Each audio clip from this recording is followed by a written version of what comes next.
My name is Amber. I'm 27, and last spring, my brother Tyler destroyed my entire graduate thesis with one violent slam of my laptop. 18 months of research, coding, and writing, gone in seconds. When I ran to my parents for help, my mom laughed. "Oh, sweetie, you're too sensitive." My dad actually chuckled and said, maybe she wasn't meant to graduate. They thought that was the end of my academic career. They had no idea what I would do next. Before I tell you how I turned this disaster into the greatest triumph of my life, let me know where you're watching from in the comments, and don't forget to subscribe if you want more stories about family betrayal and sweet, sweet karma. I grew up in a middle-class suburban neighborhood in Michigan, in a house where academic achievement was acknowledged but never truly celebrated. From an early age, I showed an aptitude for mathematics and computer science, spending hours solving problems while my younger brother Tyler preferred sports and socializing. I was the first in my family to attend college, earning a scholarship to the University of Michigan for my undergraduate degree in computer science. My parents, Linda and Robert, attended my high school graduation, but spent most of the ceremony talking about Tyler's upcoming football championship. When I graduated with honors from college, they came for the ceremony, but left immediately after to make it to Tyler's fraternity party. It was a pattern I had grown accustomed to.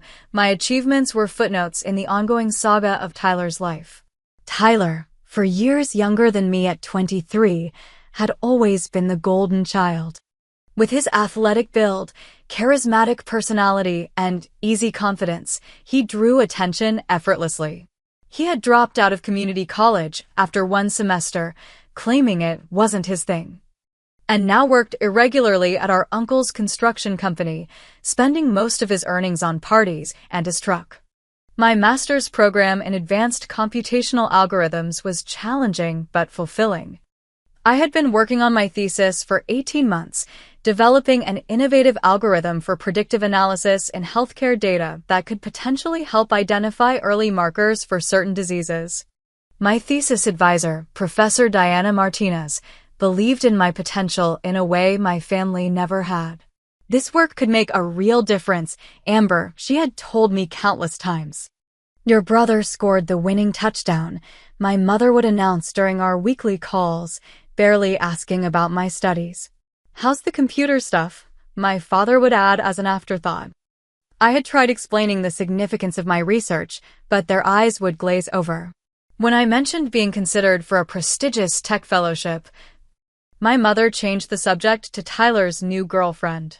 When I won a departmental award for my research proposal, my father asked if it came with any prize money, then seemed disappointed when I said it was just academic recognition. I had a comprehensive backup system for my thesis work, external hard drives and cloud storage that I updated weekly. But 3 weeks before my deadline, my cloud storage subscription had expired, and in the chaos of final revisions, I hadn't renewed it immediately.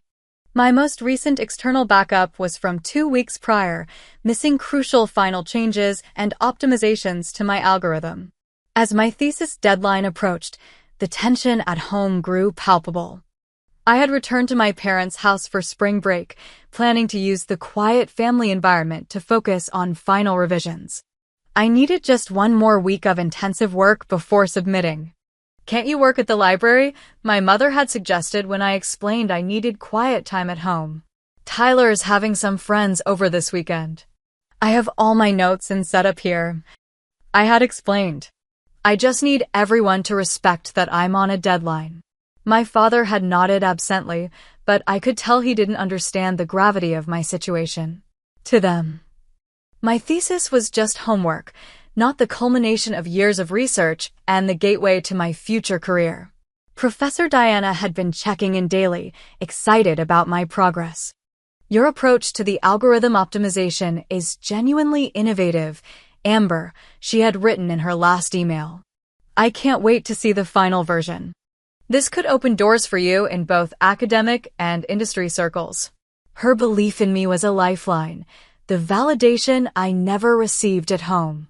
With her encouragement, I had applied for positions at top tech companies and research institutions, opportunities that hinged on the successful completion of my thesis.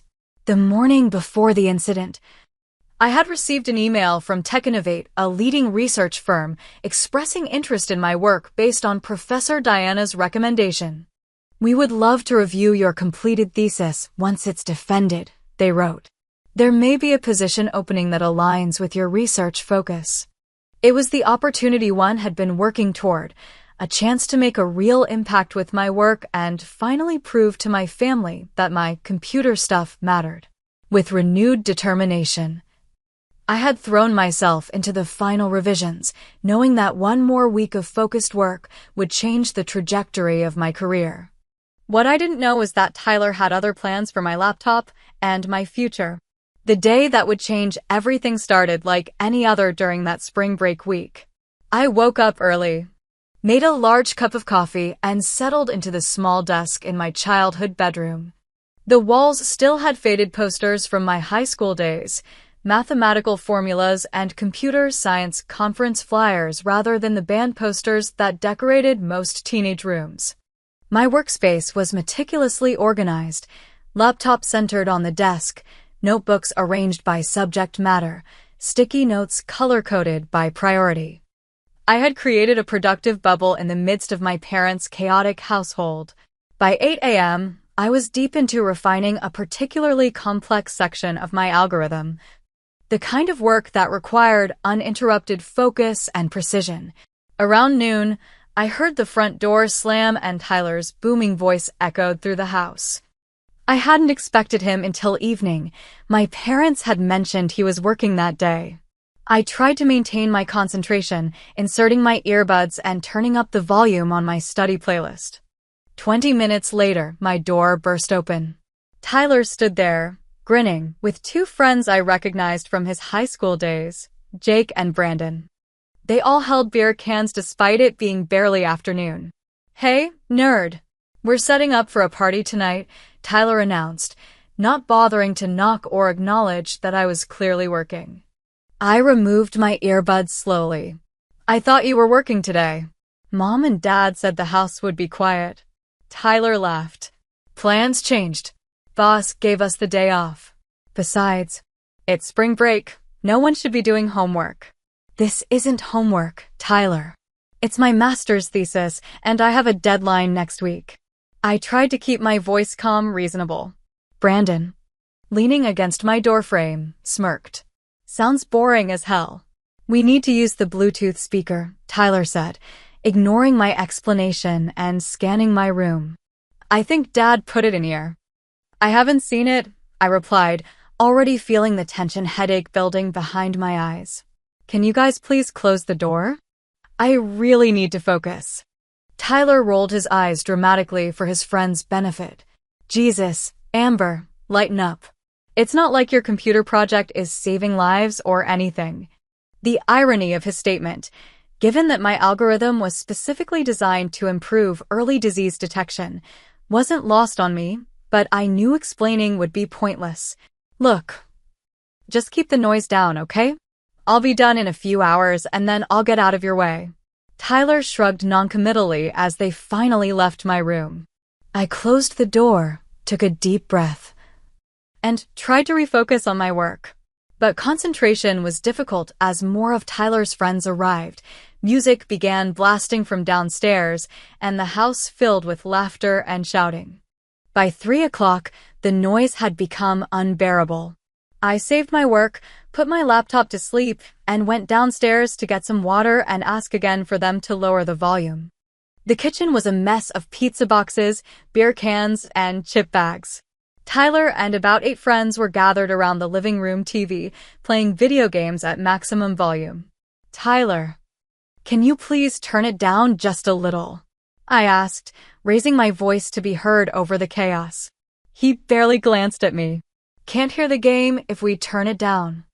"I can't hear myself think upstairs," I countered. "I just need a few more hours of quiet work time." Jake, sprawled across the couch, snickered. "Dude, your sister is such a buzzkill." Tyler's expression darkened. "This is my house too, you know. Why don't you go to the library or something if you need it so quiet? Because all my notes and setup are here. And I've been planning to work here all week, I explained for what felt like the 100th time. Mom and Dad said it would be quiet during the day. Well, Mom and Dad aren't here. Tyler shot back. And we're having fun. The world doesn't revolve around your stupid thesis. I felt my patience wearing thin. It's not stupid. It's my future. Just because you dropped out after one semester doesn't mean education isn't important. The moment the words left my mouth, I regretted them. Tyler's face flushed with anger. And his friends exchanged uncomfortable glances. At least I have friends and a life, he spat.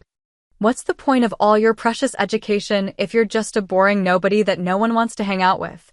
The words stung more than I wanted to admit. Rather than escalate the situation further, I filled my water glass and retreated upstairs, closing my door firmly behind me. My hands were shaking as I sat back down at my desk. The music volume increased noticeably after our confrontation, Tyler's petty form of retaliation.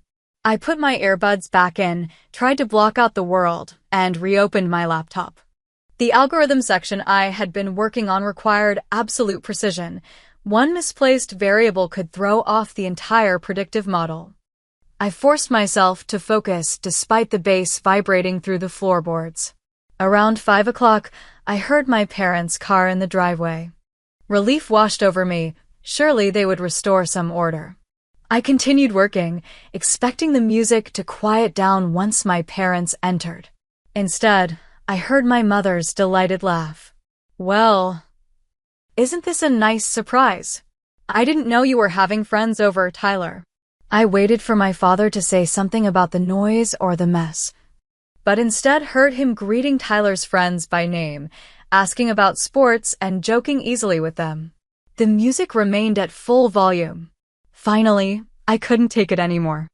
I saved my work again and went downstairs, finding my parents in the kitchen unpacking groceries while Tyler and his friends continued their game tournament. Mom, Dad, I really need some quiet to work on my thesis, I said, trying to keep the desperation from my voice.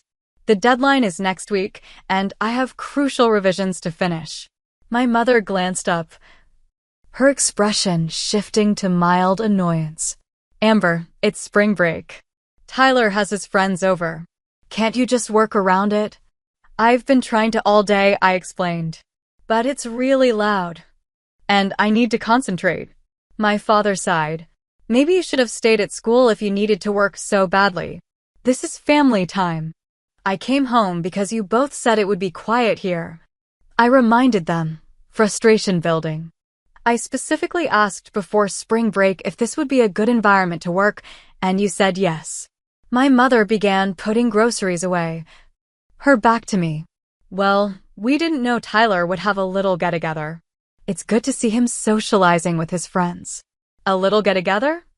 I repeated incredulously. There are like 10 people here, the music is shaking the walls, and I have a career-changing deadline approaching. Don't be so dramatic, my father said dismissively. It's just schoolwork. Life goes on whether you finish your paper on time or not. The casual dismissal of my work that had consumed nearly 2 years of my life, felt like a physical blow. I stood in the kitchen, watching my parents casually prepare dinner for Tyler's impromptu party, and realized with painful clarity where I stood in the family hierarchy. Without another word, I turned and went back upstairs, closing my door on the noise and indifference below. I had 6 more days to finish my thesis revisions. I just needed to get through tonight. And tomorrow I would find somewhere else to work, somewhere my achievements weren't treated as inconveniences. I had no idea that tomorrow would be too late. I had been working for another hour, desperately trying to tune out the increasing noise from downstairs, when my bedroom door crashed open without warning. Tyler stood in the doorway. His face flushed from drinking, flanked by Jake and Brandon. The smell of beer wafted into my carefully maintained workspace. Still at it, huh? Tyler slurred slightly, leaning against the doorframe.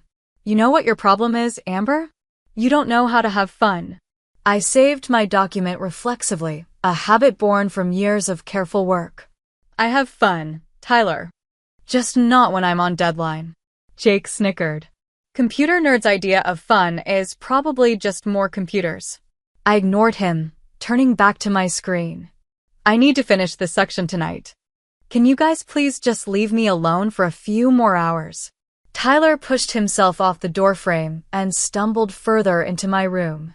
His movements were loose, unpredictable. No, I don't think I will leave you alone. I'm tired of everyone in this house walking on eggshells because precious Amber needs silence for her super important thesis. The way he said super important dripped with mockery. I felt a familiar knot of tension forming in my stomach. Tyler, I'm not asking for much. Just some basic respect for my work. Respect? He laughed, but there was no humor in it. You want respect for sitting alone in your room typing all day? What about respect for me? This is my house too. Brandon moved to my bookshelf, carelessly picking up and examining the academic awards I'd accumulated over the years. Damn, you really are a nerd. Please don't touch those, I said. My anxiety rising as he handled the glass plaque from my undergraduate honors symposium. Or what? Brandon challenged, making no move to put it down. Tyler was now standing directly behind my chair, too close, looming over me. I could feel his breath on my neck. You know what, Amber? I think you need to take a break. Come downstairs. Have a beer. Act like a normal person for once. I'll come down when I finish the section, I said, trying to keep my voice steady. I promise. Just give me an hour. An hour, a day. A week. It's always something with you. Tyler's voice hardened.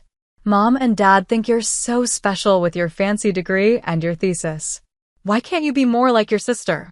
She's going places. I'm sick of hearing it. I turned in my chair, genuinely surprised. What are you talking about? They barely acknowledge my work. They've been talking about your football games and social life since we were kids. Tyler's face twisted with something between rage and hurt. That's such bullshit. They're always bragging about you to their friends. Our daughter the genius. She's getting her master's degree. Meanwhile, I'm just the disappointment who couldn't hack it in college. Before I could process this completely unexpected perspective, Tyler's gaze fixed on my laptop screen, where complex code and mathematical formulas filled the display. This is it, huh? The precious thesis. Tyler's voice took on a dangerous edge. This stupid computer program is more important than family? It's not just a program, I started to explain. It's an algorithm that could help detect early signs of... I never finished the sentence. In one fluid, alcohol-fueled motion, Tyler grabbed my laptop off the desk. The power cord ripped from the wall, papers scattered to the floor. Tyler, I screamed, lunging for my computer. What are you doing? He held it above his head, out of my reach. Let's see how important this really is. Tyler, please, I begged, panic rising in my throat. Everything is on there. My entire future. His face twisted into a cruel grin. Your thesis? Who cares? And then, with deliberate force, he slammed my laptop onto the hardwood floor. The sickening crack of breaking electronics filled the room. But he wasn't done. Tyler brought his foot down on the screen, which shattered under his weight. I dropped to my knees, a wail escaping my throat as I gathered the broken pieces. The screen was completely destroyed. The case cracked open, exposing the damaged components inside. 18 months of work, countless hours of coding and research, potentially lost in seconds of senseless violence. Oh my God. I whispered, tears blurring my vision. Why would you do this? Jake and Brandon stood frozen, their amusement fading as they realized the magnitude of what had just happened. Dude, Brandon muttered. That was kind of messed up. Tyler's momentary satisfaction seemed to waver, but he quickly rallied. It's just a computer. She can get another one. I clutched the broken laptop to my chest and ran past them, down the stairs, desperate to find my parents. They would have to see how wrong this was. They would have to help me. I found them in the kitchen, my mother arranging snacks on a platter while my father mixed drinks. Mom, Dad, I gasped, struggling to speak through my tears. Tyler just destroyed my laptop. All my thesis work was on there. He broke it on purpose. I held up the mangled device, screen hanging by wires, keys scattered. My mother's response was a tired sigh. Oh, sweetie. You're too sensitive. I'm sure he didn't mean to break it that badly. I stared at her in disbelief. He smashed it on the floor and stomped on it. On purpose. A week before my thesis is due. My father glanced at the destroyed laptop, then reached for another bottle of mixer. These things happen. Maybe you should have backed it up. I do back it up, I said, my voice rising with incredulity. But my most recent changes weren't saved to the cloud yet. I could lose weeks of work. Tyler appeared at the bottom of the stairs. Jake and Brandon hanging back awkwardly behind him. It was an accident, he lied smoothly. She's making it sound worse than it was. You said, who cares about your thesis, and then smashed it. I cried, looking desperately between my parents for any sign of support. My father chuckled and shook his head. Well, maybe she wasn't meant to graduate. Not everyone needs all these fancy degrees.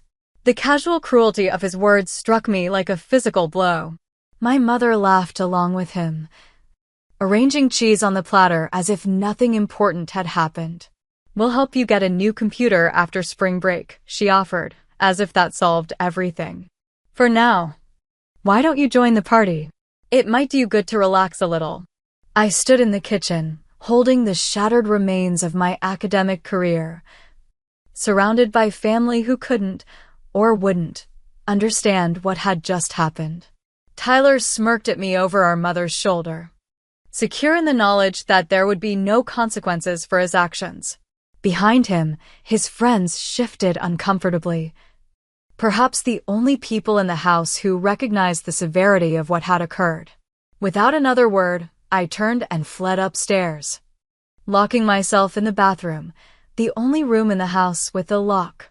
I slid down against the door, still clutching my broken laptop, and finally allowed myself to break down completely. Through the bathroom door, I could hear laughter resuming downstairs. The party continued as if nothing had happened. As if my future hadn't just been casually destroyed by the brother who was supposed to care about me and the parents who were supposed to protect me. In that moment, something broke inside me that was far more significant than the laptop in my hands.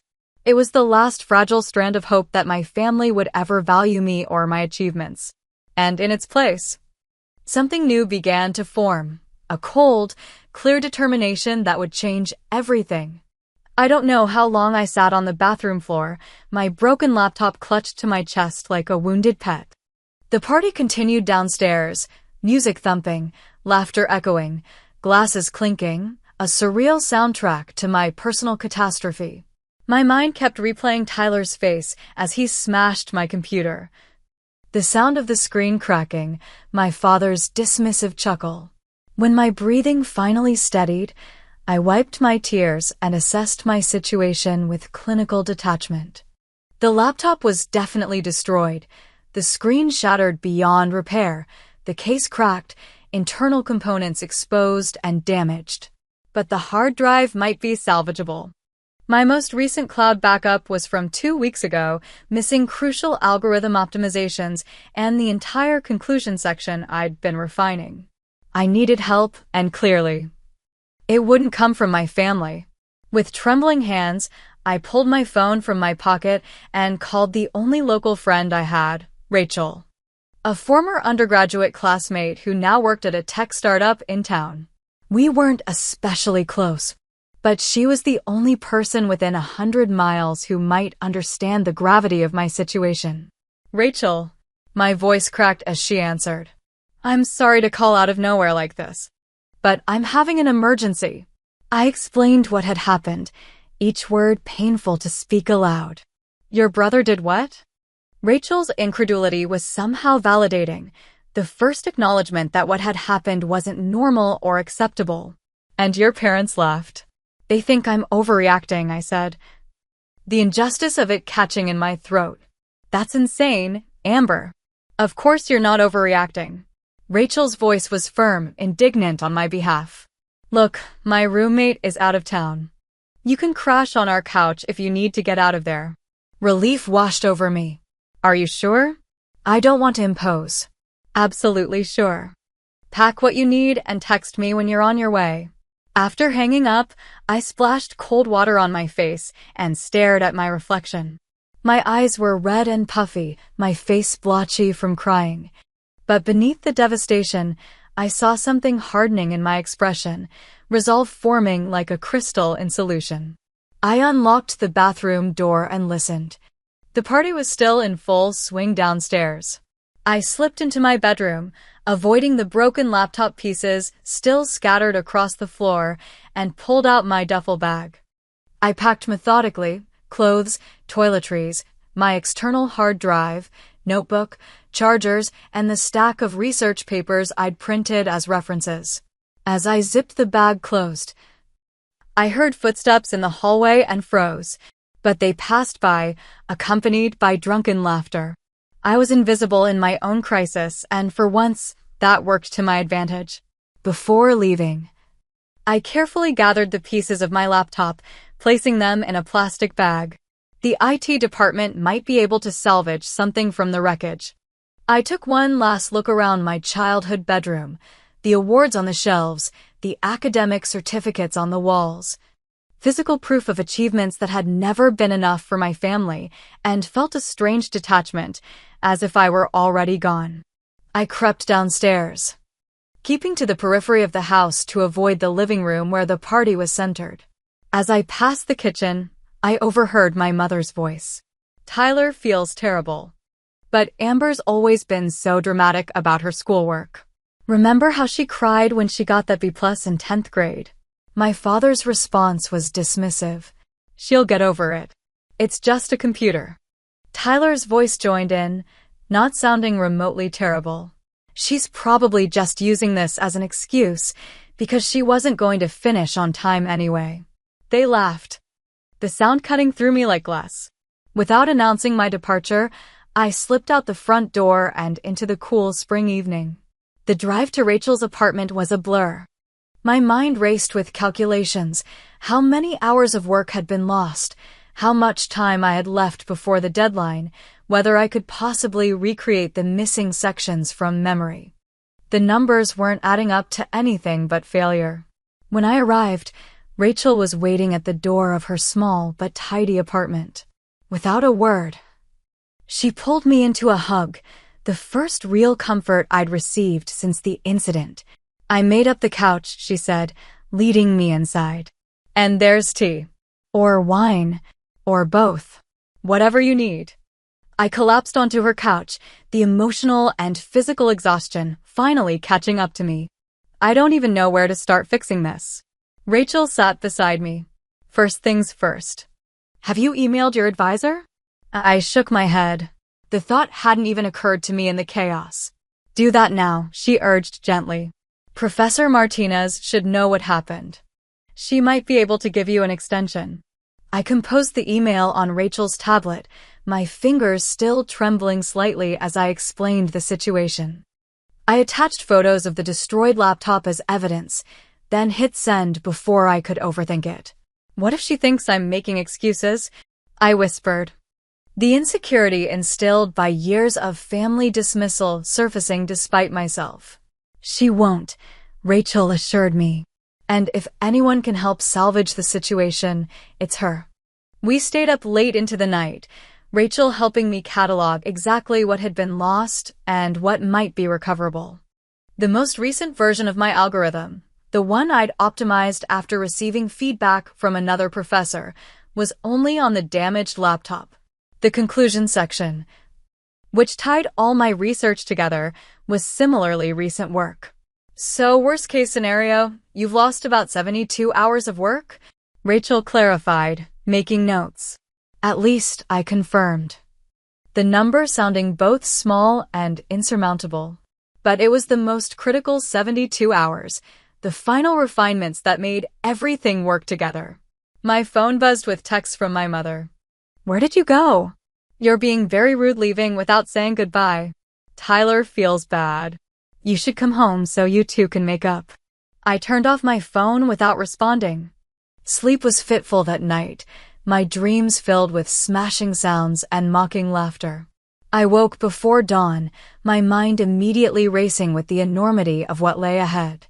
As Rachel's apartment filled with early morning light, I sat at her kitchen table with a fresh notebook, meticulously mapping out a recovery plan.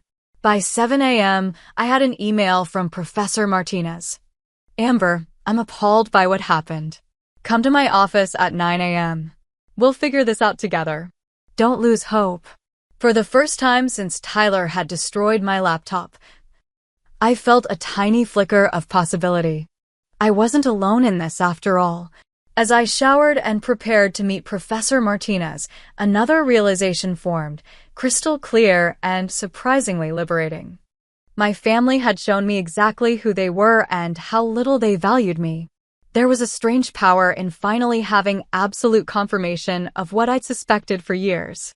I looked at my reflection again, no longer seeing just devastation or even determination.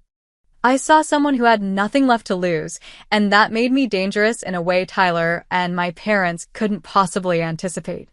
Professor Diana Martinez's office had always been a sanctuary, walls lined with books, desk covered in organized stacks of research papers, the faint scent of coffee and mint tea in the air. But today, as I sat across from her explaining what had happened, it felt like the only safe place in my collapsing world. I showed her the bag containing my shattered laptop. Her expression darkened as she examined the damage. This wasn't an accident, she stated flatly. The damage is too extensive. My brother did it deliberately, I confirmed. My voice steadier than I expected. My parents think I'm overreacting. Professor Martinez removed her glasses and pinched the bridge of her nose. Amber, I want to be clear. This is not an overreaction.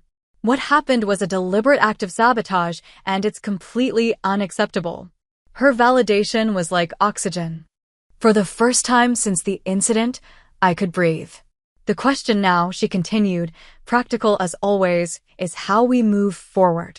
You have 6 days until the submission deadline. Let's assess what we can salvage. She picked up her phone and called the computer science department's IT specialist, explaining the situation in brief, urgent terms.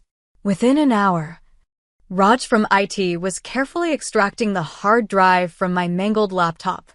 I'll do my best, he promised, but I can't guarantee anything. This took quite a beating.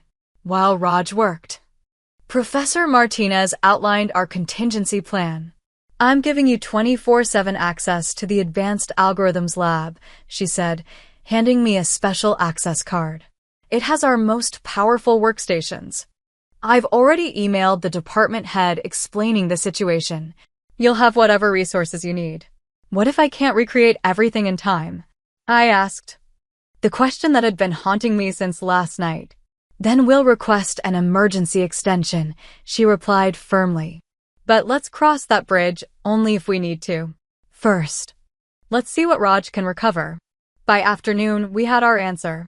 Raj had managed to salvage about 80% of my files. But the most recent versions of several critical sections were corrupted beyond recovery. It's better than nothing, I said, trying to sound optimistic as I stared at the list of recovered and lost files. Much better, Professor Martinez agreed.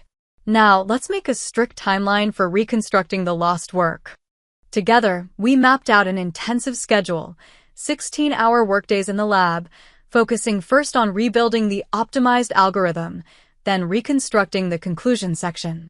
She offered to review sections as I completed them, providing real-time feedback to expedite the process. I can't thank you enough, I told her as we finalized the plan. Don't thank me yet. She replied with a determined smile. Thank me when we submit this thesis on time and you graduate with honors. As I settled into the lab that evening, preparing for my first all-night work session, my phone rang. My mother's name flashed on the screen. After a moment's hesitation, I answered, Amber? Where are you? We're worried sick. Her voice carried no actual concern, just annoyance. I'm at the university, I replied, keeping my tone neutral. I'm staying with a friend. This is ridiculous, she huffed. Running away doesn't solve anything. Tyler feels terrible about the accident. It wasn't an accident, I interrupted, surprised by my own calm.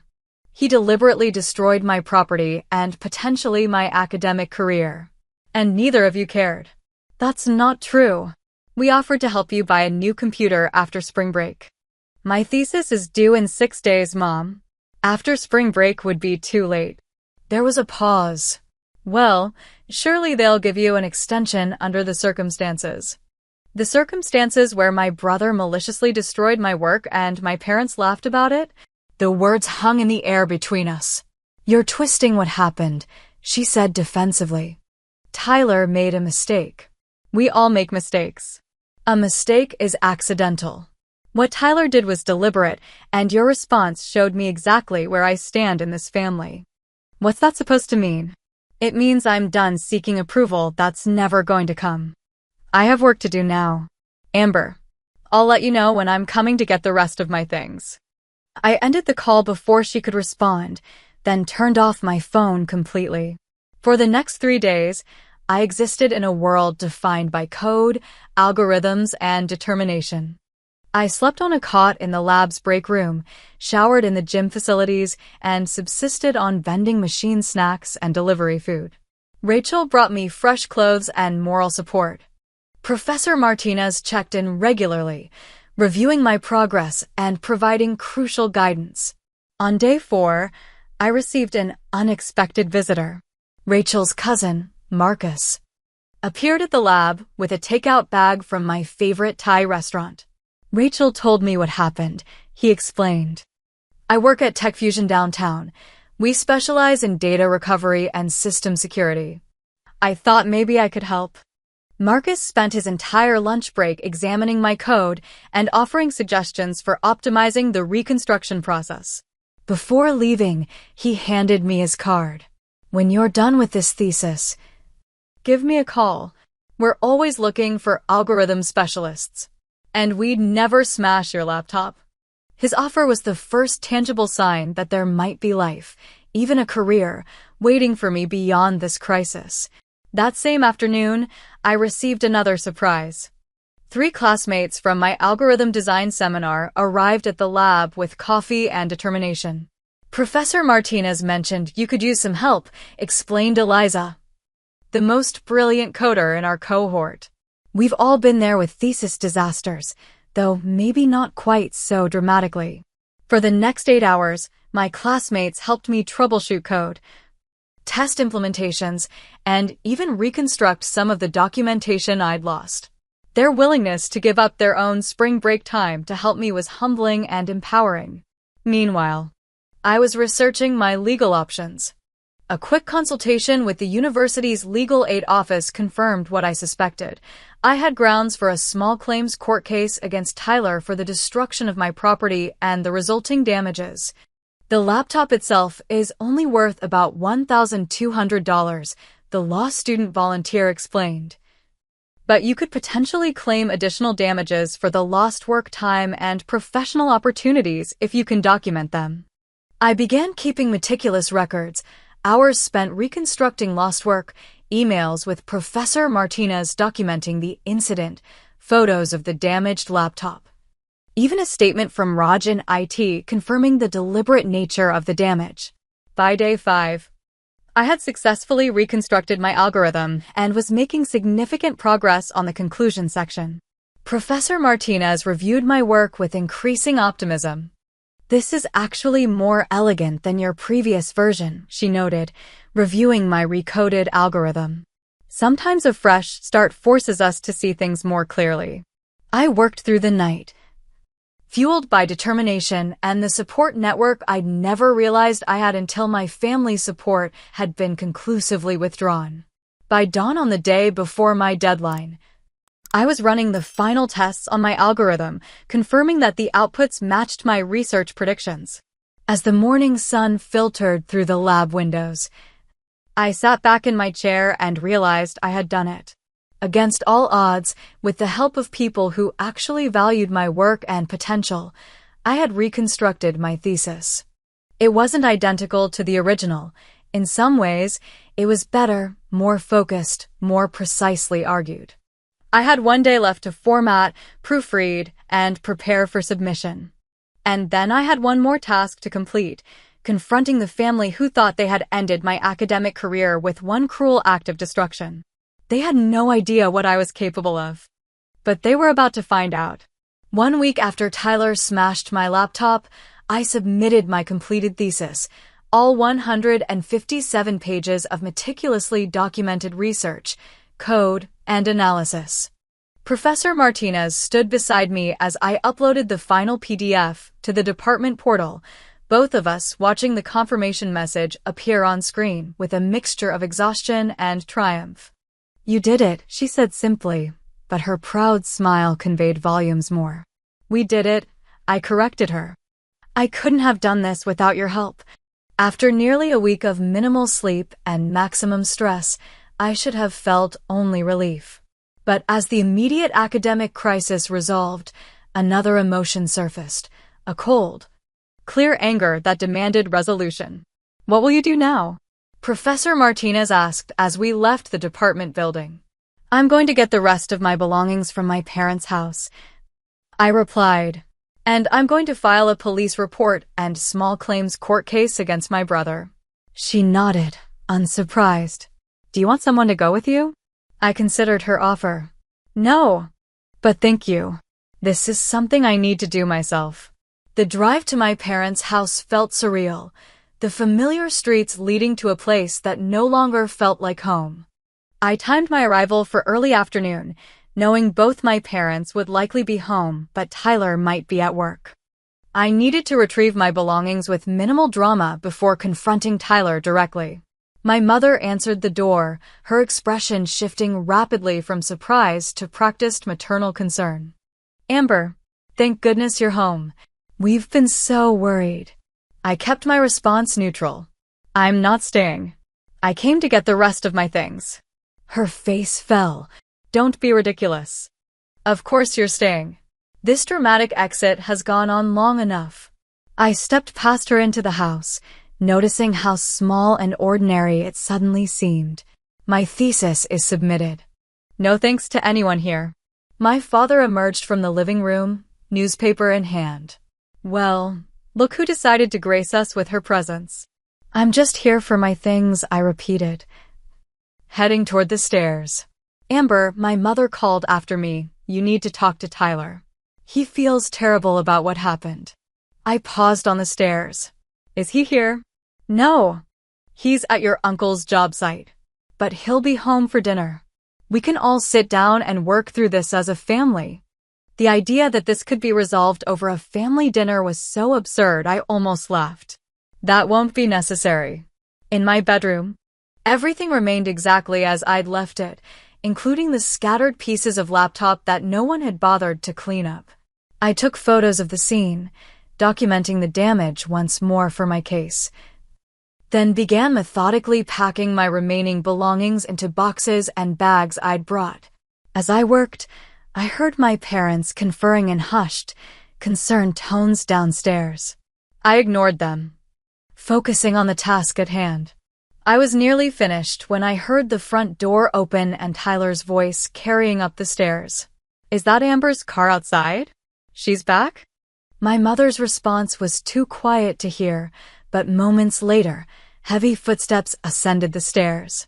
Tyler appeared in my doorway, his expression a carefully constructed mask of contrition. "Hey," he said, leaning against the doorframe in the exact spot he'd stood when he'd destroyed my laptop a week ago. "Look, I'm really sorry about what happened. I was drunk and stupid." I continued packing, not bothering to look at him. "Yes, you were. So we're good, right?" he pressed. "Water under the bridge?" Now I did look up, meeting his eyes directly. "No, Tyler. We're not good. You deliberately destroyed my property and potentially my academic career. That's not something I can just forgive and forget. His fake remorse slipped, revealing the familiar contempt beneath. Jesus, you're still on about that? It was just a laptop. Mom and Dad said they'd help you get a new one. It wasn't just a laptop. It was my thesis. My research, my future. I zipped my final bag closed. But you wouldn't understand that, would you? What's that supposed to mean? It means not everyone drops out after one semester because things get too challenging. The words were cruel, but I was past caring about his feelings. Tyler's face darkened. You think you're so much better than me with your fancy degree and your complicated computer programs. Newsflash, nobody cares about that stuff in the real world. The real world values my work quite a lot. Actually, I replied, thinking of Marcus's job offer and Professor Martinez's connections in the industry. Which is why I'm filing a police report for destruction of property and taking you to small claims court for the damages. His mocking expression shifted to shock. You're what? You heard me. I pulled a folded document from my bag and held it out to him. This is your copy of the small claims court filing. You've been served. He stared at the paper without taking it. This is a joke, right? You're suing me? Your own brother. The brother who deliberately destroyed thousands of dollars of my property while our parents laughed?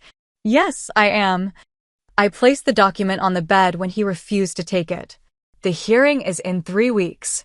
I suggest you start saving up. Footsteps pounded up the stairs as my parents, clearly having overheard, rushed to Tyler's defense. Amber, have you lost your mind? My father demanded, his face flushed with anger. You can't see your own brother. Actually, I can and I am. I shouldered my bag and picked up the box containing my awards and mementos.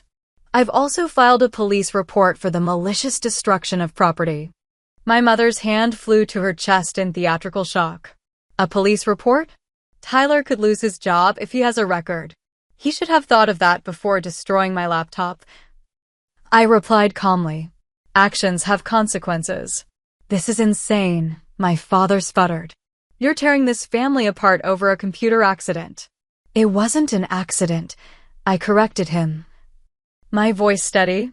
Tyler admitted it himself just now. He was drunk and stupid.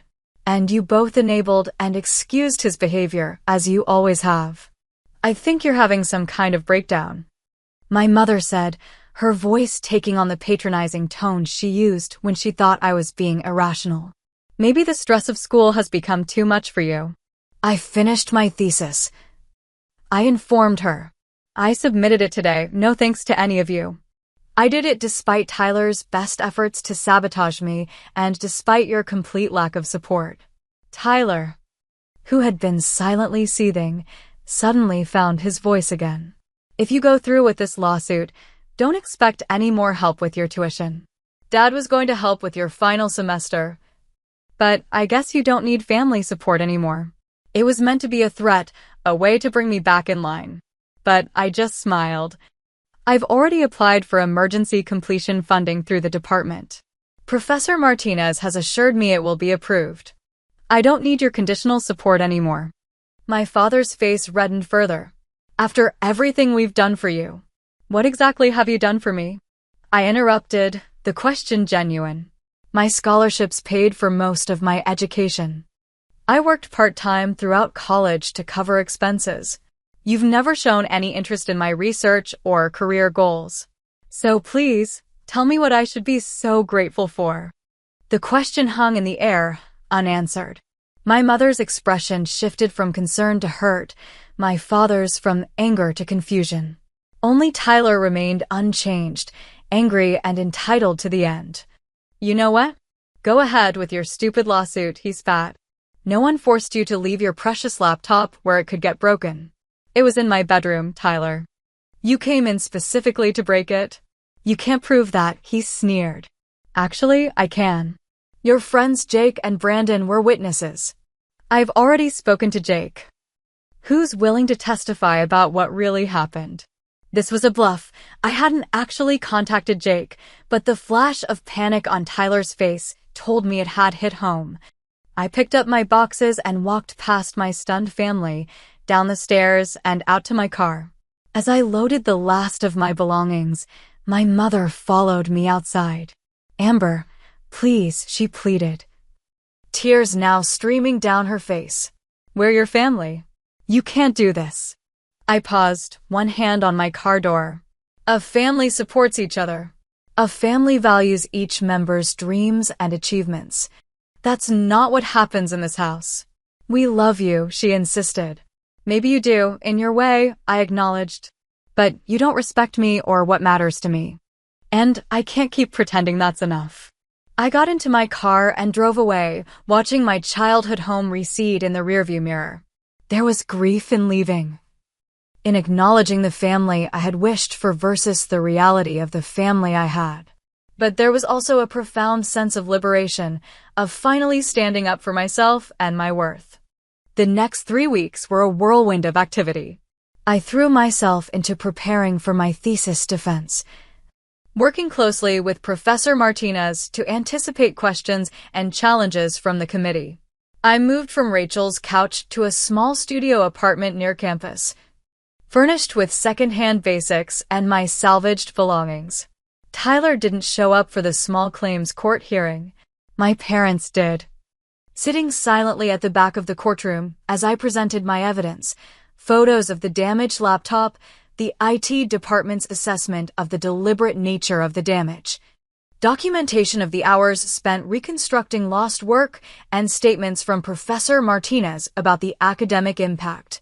The judge ruled in my favor, ordering Tyler to pay $3,800, the cost of a new laptop plus damages for the lost work time and professional opportunities.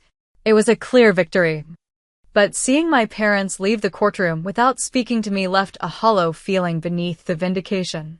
That evening, as I prepared for my thesis defense scheduled for the following week, I received an unexpected email from Tech Innovate, the research firm that had expressed interest in my work before the laptop incident. "We've received a preliminary copy of your thesis from Professor Martinez. With your permission," she noted. "We're impressed with your innovative approach and resilience.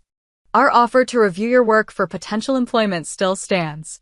Please contact us after your defense."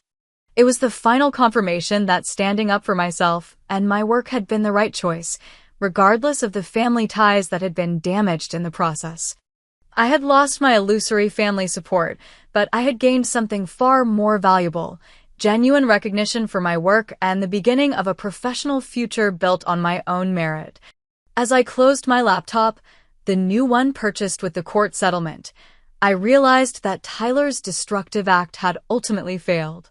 He had broken my computer, but he hadn't broken me. In fact, he had inadvertently pushed me to discover just how strong I really was. The morning of my thesis defense arrived crisp and clear, sunshine streaming through the windows of the computer science department's main conference room.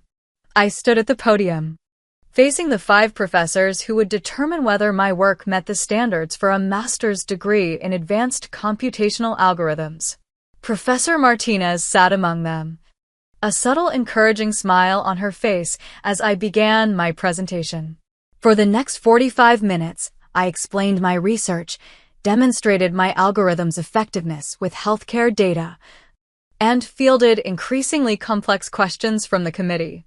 The weeks of preparation paid off. I answered confidently. My understanding of the material deepened by having had to reconstruct portions from memory. When the committee chair finally said, "Congratulations, Ms. Harrison. Your thesis has been accepted with distinction," I felt a wave of emotion that threatened to overwhelm my professional composure. It wasn't just academic validation. It was proof that I had overcome every obstacle thrown in my path, including those from the people who should have supported me most. Professor Martinez approached me after the other faculty members had filed out.